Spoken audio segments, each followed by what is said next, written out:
Hi, I wanted to share a few tips for you that we use in trim carpentry. We use these tips pretty often. They're pretty simple too, so it's nothing that spectacular, but they'll definitely help you, and I use them almost every day.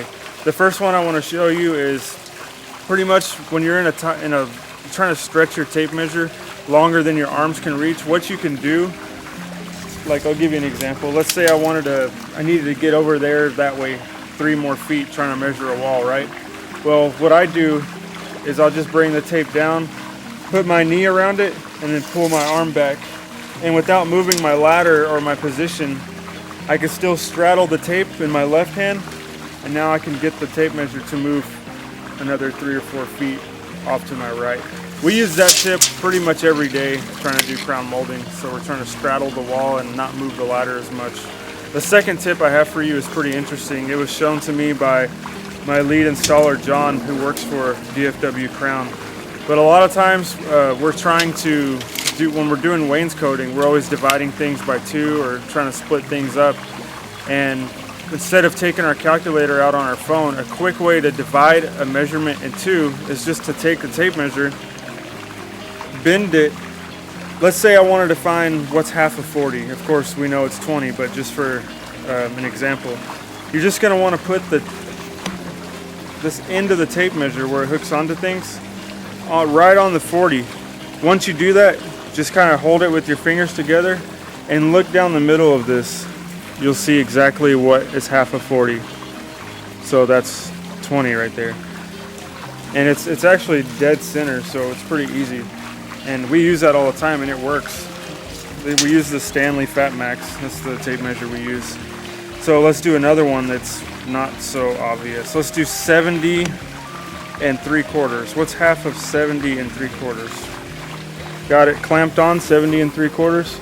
It's going to be 35 3/8. That's half of 70 3/4. So it's right in the middle. So that's actually a pretty interesting tip, and we use that one more than you would think. We use that one a lot.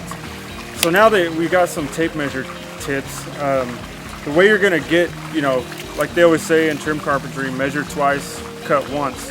Well, we usually, when we measure something, the best way to get an accurate cut when you cut it once is to have a sharp pencil. And the next thing I want to show you is pretty cool. These are little pencil sharpeners you can buy at Home Depot, and they actually just clip into your impact for your drill. This is my little 12-volt rigid impact. And then you just take your pencil, of course, and you sharpen your pencil like that. That's the key to accurate measurements. If you've got a fat pencil or a pencil that's really dull, whenever you go mark your piece, you're not going to really, which side of the line do I cut on? So have sharp pencils. That'll help you in trim carpentry. And this also works if you don't have this little tool and you just have a regular pencil sharpener. You can just take your drill, open up the drill like you're going to put a bit in it, and then just crimp your pencil in the drill. And this is a regular pencil sharpener, and then you just hold it like that. That's how we sharpen our pencils, and that's how we keep everything sharp.